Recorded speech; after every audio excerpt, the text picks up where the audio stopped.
Está escrito em Romanos capítulo 9, versículos 20 a 24, o seguinte: Mas, ó homem, quem és tu que a Deus replicas? Porventura a coisa formada dirá ao que a formou: por que me fizestes assim? Ou não tem o oleiro poder sobre o barro para, da mesma massa, fazer um vaso para a honra e outro para a desonra? E que direis, se Deus, querendo mostrar a sua ira e dar a conhecer o seu poder, suportou com muita paciência os vasos da ira, preparados para a perdição, para que também desse a conhecer as riquezas da sua glória nos vasos de misericórdia, que para a glória já dantes preparou, os quais somos nós, a quem também chamou, não só dentre os judeus, mas também dentre os gentios. Meu irmão, minha irmã, a ira de Deus. Nós temos tratado desse assunto nesses últimos dias e é um assunto que não é muito confortável se falar, não é mesmo? Muitos não gostam de tratar desse assunto. Isso porque Deus não sai simplesmente de qualquer lugar e desce um golpe sobre pessoas desprevenidas que não têm a oportunidade para fazer coisa alguma a respeito de seu destino eterno. Na discussão da soberania de Deus, o apóstolo Paulo destaca que Deus suporta com muita paciência. Ele diz no versículo 22, que acabamos de ler, do capítulo 9 de Romanos. Ele destaca que Deus suporta com muita paciência até mesmo aquelas pessoas que são vasos da ira preparados para a perdição. Ou seja, pessoas que poderíamos chamar de inclinadas ao pecado. Mas mesmo assim, Deus trata com paciência. Nas Escrituras estão intrínsecos exatamente a ira e a misericórdia de Deus em balanço. Isso porque Deus é longânimo. A palavra do Senhor nos diz em 2 Pedro capítulo 3, versículo 9, que o Senhor é longânimo para convosco, não querendo que ninguém se perca, senão que todos cheguem ao arrependimento. Deus não está irado porque quer machucar, não. Ele está irado porque Ele é justo. É o que temos de compreender. O senso de justiça de Deus exige que Ele reaja ao pecado. Mas a ira de Deus é precedida de muita paciência. Lembra-se dos 120 anos que Ele esperou pelo arrependimento de um mundo rebelde antes de enviar o dilúvio na época de Noé? Eu posso identificar-me com a longanimidade, porque é uma força que nós temos, mas a paciência de Deus, ela dura uma vida inteira.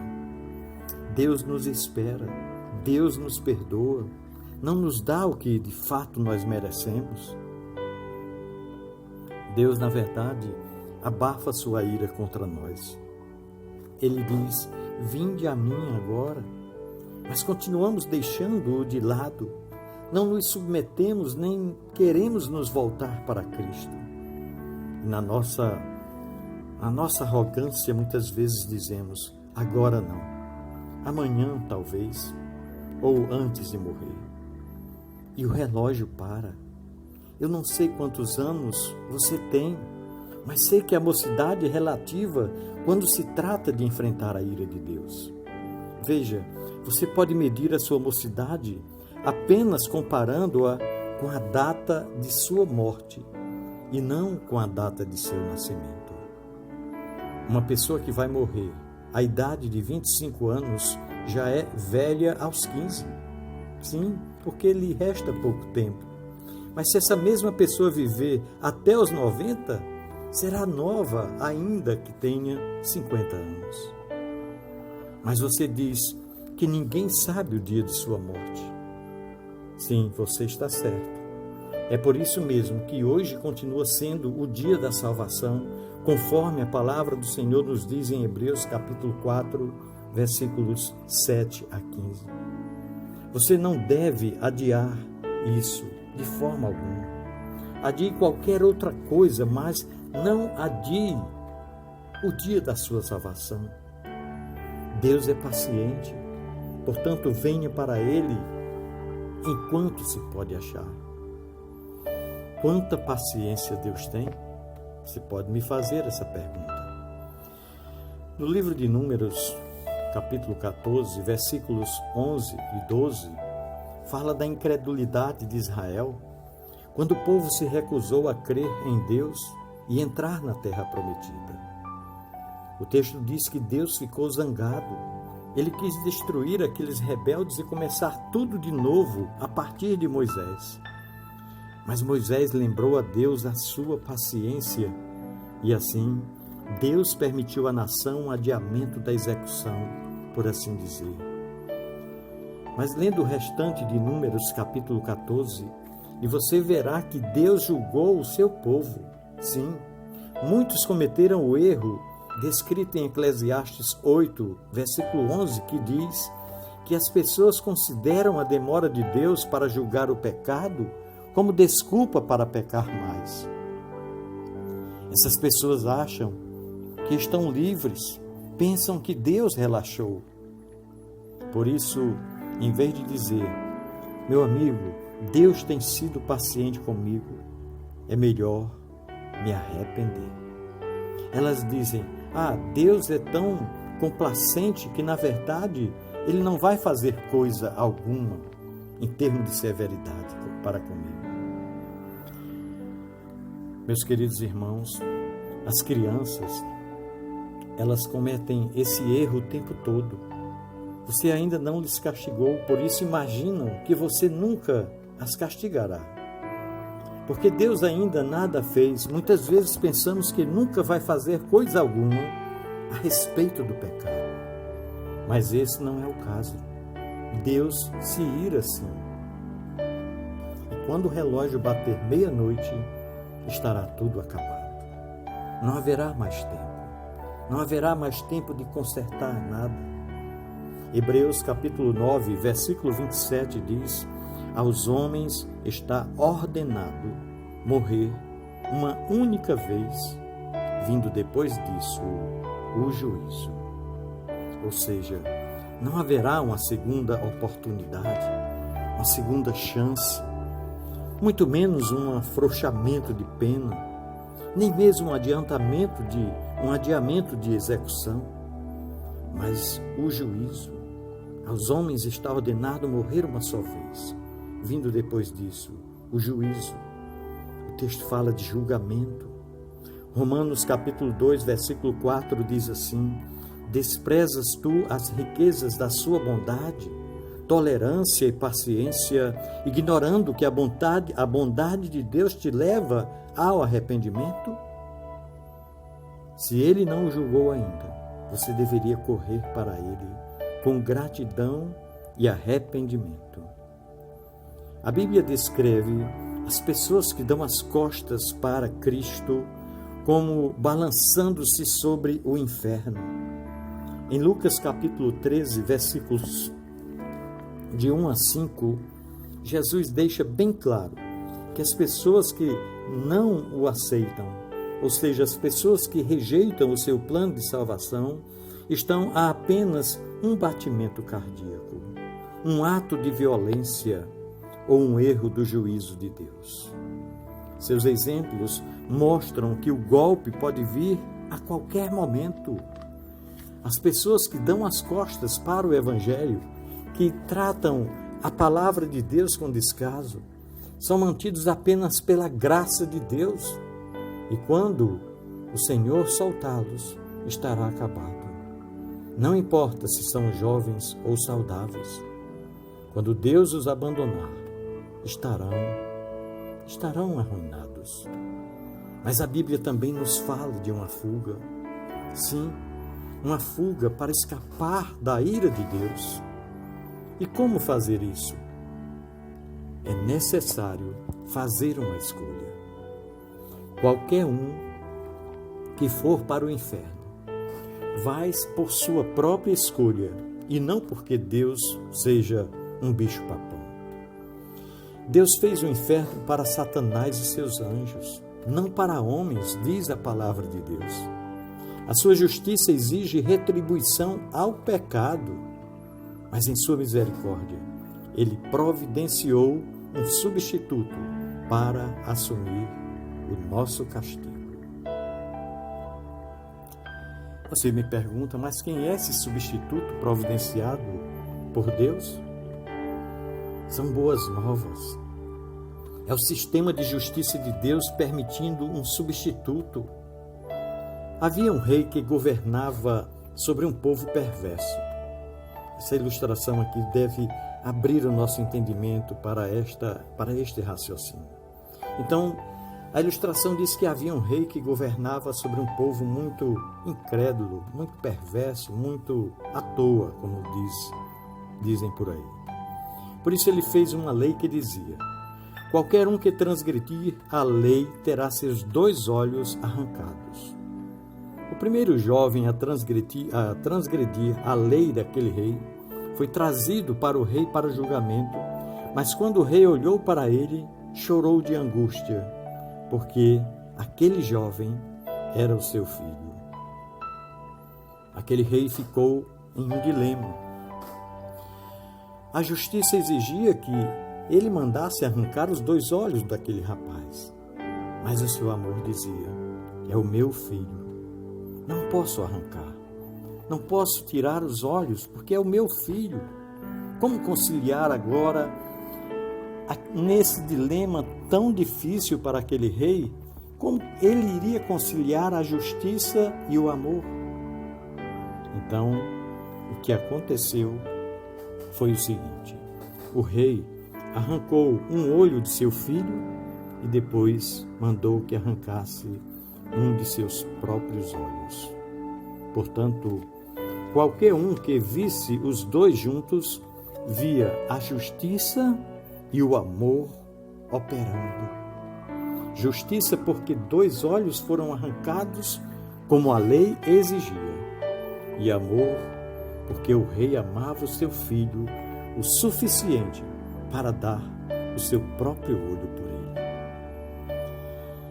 Meus irmãos, é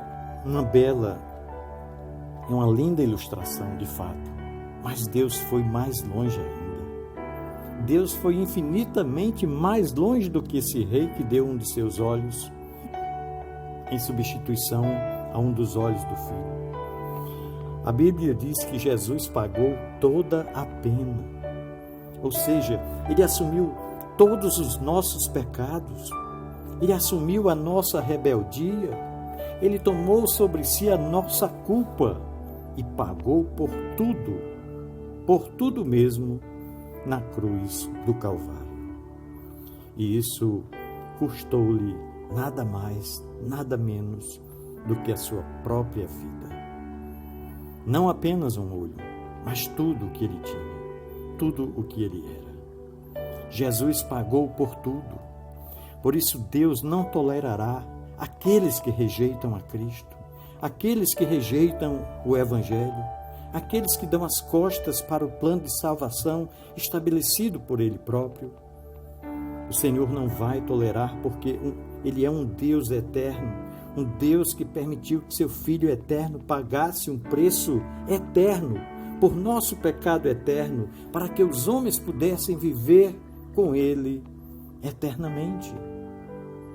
Mas se rejeitamos o Deus que pagou o preço dos nossos pecados por meio de seu Filho, então estaremos propensos a enfrentar as consequências eternas.